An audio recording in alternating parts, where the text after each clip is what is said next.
you want to recover, Yeah, he sniffed it so out. let me just mix up what I'm doing, cover what you're doing. Yeah. So, crazy tournament. We're about to see, I think, winners finals between PG Plup, a man who I did not expect to see in winners finals, versus Armada, a man who I did expect to see in winners finals. Yeah. So, what about their tournament history? We're gonna see some Sheik versus Peach? Dude, so Most likely. this is, I'm actually struggling to think right now. So, one of the most memorable sets I watched between these two was actually at DreamHack Sweden, and Plup got kind of trounced off of the fact that it was Pal. Yeah. And Yeah. Pal Sheik has a Very nerf in different game. place such that she cannot combo Peach off the down throw. Yeah. But this is a whole different game. This Yes. is NTSC. This is the version we play on in North America, Yeah. where Sheik is the down throw forward or the down throw up air. And I want to say they also played at Battle of the Five Gods, where Plup lost 3-1. Had a pretty strong showing, but just kind of got edged out a little bit. And he can definitely do this, but we have not usually seen this particular matchup too much. And now that we're in winners finals, this is going to go to a 3 out of 5 set. And 3 out of 5s change a lot in Melee. We have standard rules for 2 out of 3 where each player gets a stage ban. Right. Basically, the stages really influence the game in a very important way. Some stages are just smaller from the middle of the stage to the sides, which means that you don't have to fly as far before you lose your stock. It may not sound that big, but it's critically important in Melee. And the overall, ground length is much shorter or much longer. Right, I mean, and we showed you guys, we pointed out, the little things, even like stages like Yoshi's Story. There's a cloud that circles around the stage. There's the little slope ledges. The platforms on Founded Dreams move up and down. Sometimes they're shorter than they are, at other times. Final Destination doesn't have platforms at all, which opens up all kinds of combos that platforms would otherwise interrupt. Yeah. Pokemon Stadium, a counterpick stage, has stage transformations that, really change the landscape. Yeah. And so the stage ban's in place, right? Basically to make sure that you can say in a 2 out of 3, I don't want to play on my worst stage. Right, but because, 3 out of 5, because otherwise, winning on game 1, in some yeah. matchups it's just like, oh crap, now Yeah. I got to play like a 7-3 matchup on game 3, Right. even if I win game 2 on my counterpick. Right. But yeah, best of 5s, we play with the rule where you don't get stage bans, so and that encourages stage variety. You're gonna usually have to play 5 different levels, and you're gonna have to win on 3 out of the 2. So. Kind of shifts the dynamic a little bit, and it also makes it harder for the traditionally worst player to make upsets, right? Because usually a lot of the time you can drop a game in a 2 out of 3 and you're on tournament point. Yeah. Less so the case in a 3 out of 5. So all this is culminating in me basically saying that this might be a little bit harder for Plup. Yeah. Right, because he's the underdog. It's kind of the onus is on him to make this upset. Yeah, definitely. But let me tell you, Toph, he's looking nuts today, dude. Yeah, he's looking so good. And that leads me to say, after this set, we're going to live in one of 2 worlds. One, where Armada is waiting in grand finals on the winner side. So whoever goes through the loser bracket is going to face the wall of Armada in 2 sets. Very, very, very, very strong position for Armada, especially. Yeah. Or we're going to live in a world where Plup is sitting in grand finals and guaranteed first or second at the biggest Melee tournament of all time.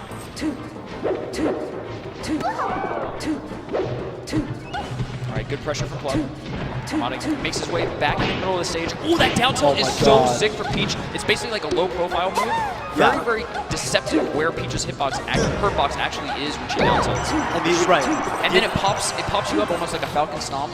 And Peach just has so many awesome follow-ups from that position. That's right. Oh my god, the Obs attack from Armada, 165. And the impressive thing about the down tilt too is the fact that Armada, it's not a very fast move. There's a little bit of a wind-up to it. There's a fair bit of startup. So you've got to sort of do it a little bit preemptively. But because of Sheik's short op height and her the sort of triangular positioning she sets up when she short ops, where she can sort of forward you, needle you. It's a very common option for her to be short hopping at that exact range where down tilt becomes really strong. Yeah. And it really is actually this matchup specific thing that Armada in particular pioneered. There's the turnip edge guard. Sometimes colloquially we sort of refer to Armada as the Swedish sniper. Yes. Because his turnip game is just unreal. He was able to do these things, just killing people, brutalizing people off stage with the turnips in ways that no other Peach had done before him. Okay. All right, Plup on the offense right now, but Peach, she's a bit of a wall. She's not easy to kill. Yeah. Great weight by Armada, by the way. You know, Plup kind of landed in an unsafe timing and did the, kind of the smart thing, which is a spot dodge, where Armada one step ahead and waiting for it. Oh. Good spacing by Plup, but yeah, that's going to do it.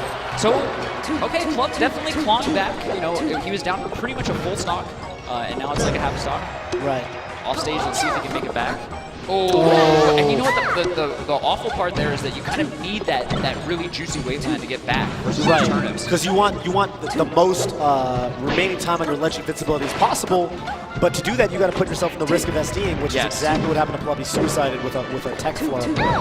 Call that a missed ledge dash. Yeah, I mean, definitely not good. He's keeping it as close as I could imagine him doing. Yeah, no, I mean, as soon as he did that SD, I mean, he racked up this amazing you know, sequence where he's got Armada now off stage at 111, which is pretty nice.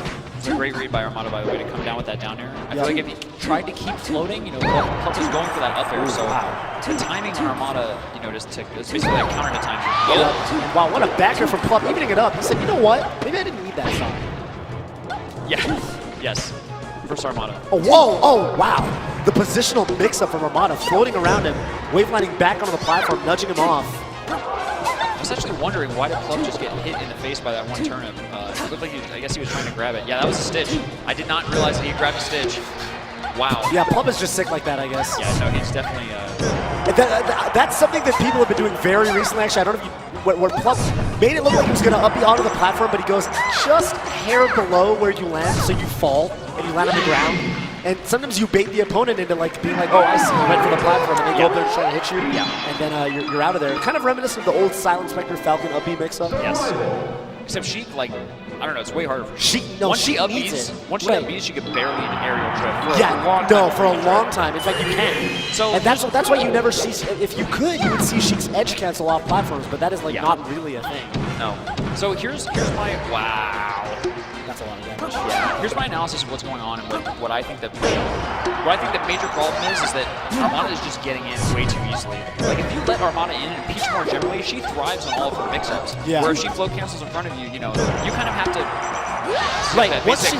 Once she gets her offense set up, she has this mechanic, this mechanism no one else has, the float, which by itself is great positioning because she gets to stay in the air for an extended amount of time. But to add insult to injury, when you do aerials out of the float, they have no landing recovery. Most aerials in this game have a lot of landing recovery. So when Peach gets that offense set up, she can throw moves in your face and just be super plus on block, and it's really scary. And that's where he's just, destroying Plup stocks once he gets in and gets that offense set up. He's already up 2 stocks right now in this game. Yep. And it's so hard versus Armada in particular. He knows how to get you in your shield, and that's like exactly where you don't want to be versus him. Yes. Yeah, you do not. Eating a sheep, a lot of moves in this game, it's okay to sort of shield them, work your way out. Yeah. But shielding Peach aerials is always bad. Oh my God. Just do not shield. You don't want to shield Peach aerials. And Armada's just showing us right now why, we consider his punish game to be second to none. Oh yeah, Nun's really good too. I kind of felt you were going to do that, and I really I'm didn't sorry. want to. No, okay, I take it I'm back. just going to be honest. Take it back. Struck from the record. Spencer, delete that part of the VOD. Delete the VOD. Just mute that part. Yeah, mute it. All right, cool. We're back. Oh. Okay. Wow. Armada playing so solid right now. So I don't want to say it, but just say it. Feels everyone like, can hear you. Feels like Plup is kind of just warming Armada up. Do you know what I mean? Yeah, I do. It feels like he's just looking so much nicer than he did versus. Oh my God. That was the give up. He got slapped in the middle of Battlefield. And we're just like, all right. He just made a pained face. I'll take it. I'll just fall into the abyss after being slapped like that. All right. So Plup, he can definitely mount a comeback here, but he's gonna switch up his game a little bit. Going back to character. Oh my God! All right. So let me just tell you, this is probably not relevant, but I've never been beaten by a Fox harder than Plup's Fox versus me 2 years ago. No, Fox is actually sick. No, I know. That's you know Plup like 3-0'd Axe with Fox? No, but I'm not surprised. His Fox is like nutty. It's like super guys good. who's just like really, really good at this game. Right. Like the game in general. Yes. Okay, this is bad, a little bit of history for you guys. Plup Surf came onto the scene as a Samus main. Yeah. And, his boy at the time, and I think kind of now, H-Box was like, yeah, this guy's the sickest Samus. He's the nicest Samus you'll ever see. Yeah. And we're like, okay, I mean, yeah, but Hugo is really good. Yeah. But then, you know, it seemed like within a year, you know, everyone was just kind of singing Plup's praises. And they were like, okay, well, Samus is nice, but now he's trying to switch characters onto Sheik. You know, we don't think he can do it. We've never really seen a Samus that has a really good, sweet repertoire of characters like that. But Plup, every time he tries to play a character, every time he tries to sort of do anything in this game, he just seems like he knows exactly what he's doing. He's got the tech skill for it, the execution, the movement. And like one of the things that defines Plup is really, wow, nice laser. His awesome mix between offense and defense. Right. I think that Plup, not a player who will either kind of like commit to camping the whole time, or you know, who's just going to run at you. It's never really clear what Plup's going to do next. Right. Which I think is like part of what makes him so scary. Yeah. Wait a minute. This movement. What's he going to do? Back there. Okay. I do not see people take that often. That tree. Yeah, I was almost thinking forward throw. Do you know what I mean? Yes. What does Armada do here? He kills you. He was just a pixel. He was a pixel really off. so I actually thought he was going to live. That'll do it. Back here 168. But Armada, you know, we talked about it earlier, and that's it with Mewtwo King. Armada, the classic is the survivability factor where he plays it neck and neck in terms of percent, but he just sneaks into the lead via stocks because he closes out his stocks at these low percents, and you just can't kill him. His edge guards are so, and that's actually something that I started thinking about pretty recently too, is that like, you know, sometimes you have guaranteed follow-ups that you know about, but like, I think every move that Armada does is so calculated where like, not only is he doing oh my god. quick 3-0. Baited and outsmarted. Yeah. Plup getting sent to losers finals. Yeah. So He's gonna have to mount a comeback from losers. Armada is going into grand finals in a commanding fashion. Yeah. The reigning EVO champion in the winner's side, someone, if Armada is not to be the EVO 2016 champion and tie up the number of EVOs between him and Mango a two-time champion, Armada one-time EVO champion. Right. If that's not to happen, someone's gonna have to beat him in 2 sets in a row. Armada the wall. Yeah. It's gonna be really rough. Yes, it is. And I mean, crazy thing is, you know, just yesterday we were saying he was looking shaky. Yeah. I heard the word shaky tossed around. You know, he had close sets with Smash God, the Marth, Lucky, right? Took a game. Yes, he did. And even Duck had 2 close games with him, I believe. But today, hasn't dropped any games in top 8 yet. That's right. Mounted a comeback against Mewtwo King and Yoshi's. And a 3-0 against Plup. All right, we got S2J now, though.